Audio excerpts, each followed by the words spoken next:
everybody. Thanks for joining me for another one-man review. Today I'll be taking a look at Noah Van Sciver's Maple Terrace. This is a follow-up, I believe, to One Dirty Tree. It's, I'm assuming, going to be a line of autobiographical comics about Noah's life growing up, and one book per house, it seems like, per address that they lived at.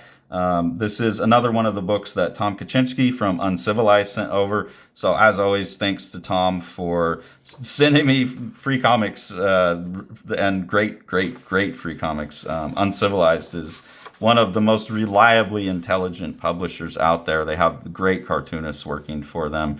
And this series of autobiographical works from Noah Van Sciver is like no exception in that. So we're at Maple Terrace. That's the house, the address that they're living at. And this is New Jersey, 1992-ish. So for a person like me, this book is just pure nostalgia. I mean, I didn't grow up in the situation that the Van Scivers grew up in, with a bunch of kids in poverty, but a bunch of siblings in an impoverished situation. But this is about comic book lovers in the early 90s. So that's what really made this book fun for me. And also knowing that, you know, Noah's brother, Ethan Van Sciver, has gone on to become a very successful legacy industry artist, someone who worked for DC forever and had a lot of success with his I remember Cyberfrog being a self-published thing back when I was in high school, so that must have happened very soon after this, because it was part of the post-Image wave, but has been successful with Cyberfrog since. And then you have the brother Noah, who's gone the other way, who's gone towards comics as literature and autobiography. The Fonte Bukowski works, you know, some very serious cartooning stuff with companies like Uncivilized and Fantagraphics. It's really interesting to see those two completely different paths growing out of the same love for the medium, and that being represented in here. Like, it's just fun. I typically complain about, you know, comic autobiographies about comics, but it's hard to complain about one that is so, like, you know, it's got Spawn issue 5 in it, and the kids are all like, you know, how did you get it? Oh, it's got this guy Billy Kincaid in it, and, you know, then someone like hurts the issue, and it's hard not to respond to that, especially like when I'm 43, like you're at that over the hill like nostalgia phase.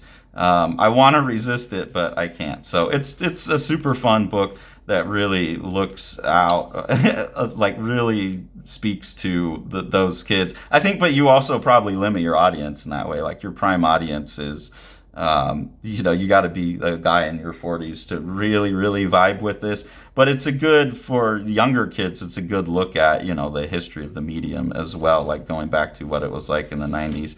And there's some like jokes in here too, like, hey, do you have any Spawn comics? I gotta find the Spawn number 5. No, I only buy Starman. Huh? What? Jeez, you know. And so I wrote a note like, oh, they're missing out. Starman's a great comic. But I was that same kid that was like, Starman, fuck that. Like, I don't know what that is. I'm gonna buy Spawn. Like, it's not Jim Lee or Todd McFarlane. So there are a lot of fun stuff like that. Their father, he says here, Todd McFarlane is for boys, son. Barry Windsor Smith is for men. So obviously it's a family that love comics, but I think it's pretty funny that to have a dad that's like, yeah, fuck Todd McFarlane, go read some Barry Windsor Smith.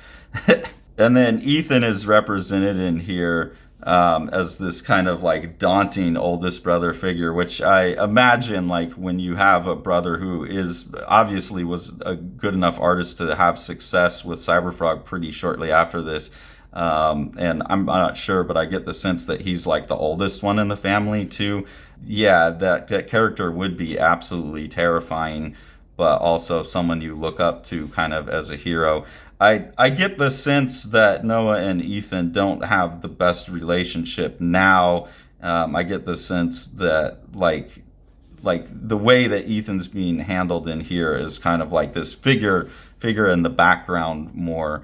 But is obviously like hard to move past that connection that you would have with a sibling that you both have gone on to become exceptional in what you do. Like, both are exceptional, but in totally different ways, and ways that are very like you know, at each other's like they're at odds with the goals.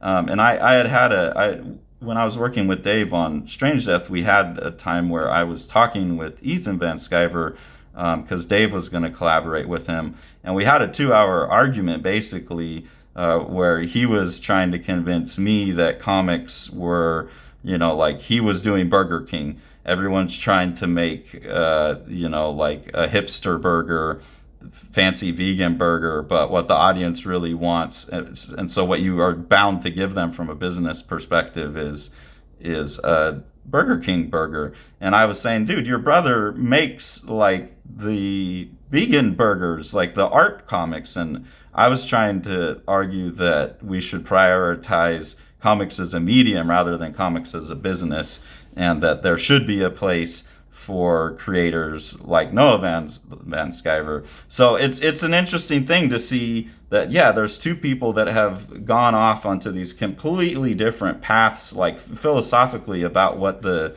comics should even be, a business or an artistic medium.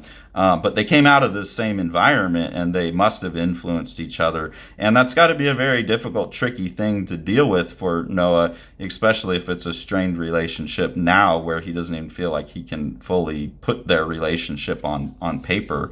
But it's really interesting. It's a really, I don't know that we have anyone else in comics where we have two relatives who've gone off in such different paths. So that kind of stuff showing up in here, combined with the nostalgia, I think makes this a really important piece of comics history. It's just a really interesting look at how people become fans of comics, how they become comic creators.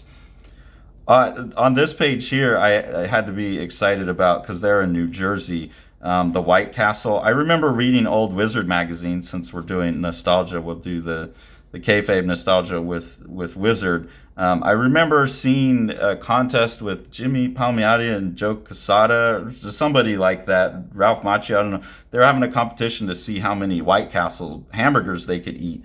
I'm from California. I didn't know White Castle was, so I was imagining, then they were saying these guys ate like 36 hamburgers or 58 hamburgers or what, I forget, but I was thinking hamburgers, and here, like, you got this kid, I'm going to go to White Castle and I'm going to eat 100 hamburgers.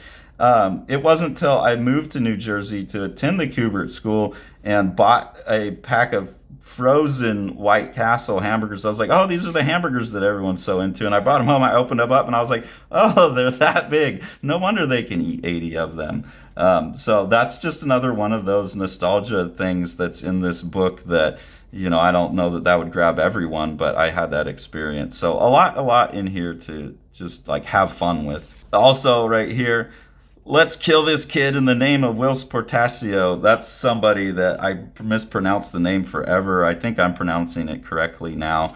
But that's a great line of dialogue. Let's kill this kid in the name of Whilce Portacio. And then this is just really funny here where they've got this adult telling them, I'll let this slide this once, but I don't ever want to hear the words Van Sciver in comics ever again. And it's like, well, too bad, man. There's going to be two of them, and they're both going to be really successful, and they're both going to be really successful in really different realms with really different audiences. So it doesn't really matter where you go within the comics community. You're going to be hearing about one of the two of them probably. So I like that nice little, like, nose rubbing, tongue wagging revenge there. And then at the end, there's just some drawings on this page of like comics from my childhood collection, and there's some pretty cool stuff in here. Tyrant by Steve Bissette, like a pretty good variety. Cadillacs and Dinosaurs, Tick, Bone. I never read the Ralph Snart stuff, but yeah, like these were obviously people that were exposed to a wide variety of stuff in their childhood. And that's what this book is. It's a book about it's an autobiographical book, but it's really a book about like how important comics were to kids at that time in a way that they probably aren't and haven't been since then. That's kind of what I think this book is a celebration of growing up in a time where comics were really, really loved as comics. It wasn't the movies. It wasn't all that. So that's what I took away from this book for the most part. And yeah, I mean, I don't ever need a reminder that I love comics, but this is a good reminder for that. So thank you, Noah, for the reminder of, it makes me want to go back and read all those early Image comics, honestly, which is, oh my God, do I really want to spend my time doing that? But yeah, kind of, but I shouldn't. So thank you, Noah, for that that the juggling act that I'm going to be doing over the next couple of months as the effect of your book wears off on me, hopefully. And thank you so much, Tom, for sending this over. I really enjoyed this. House on Fire by Matt Battaglia is a just gorgeous book where Matt's kind of making an emotional response to the years of COVID and wrapping that into a sci-fi dystopian future that really the sci-fi dystopian's backgrounded and you're focused on the emotional journey of two characters in a really beautiful way. And then that's enhanced by Matt's like really awesome, loose, kind of Paul Popish dry brush work. And then Sean and Matt have worked to get this second kind of orange spot color in there that's going to look really, really beautiful and has allowed Matt to use his dry brush technique to add tone to the thing too. So with Sean's production technique, this is going to be a gorgeous book with a lot of heart.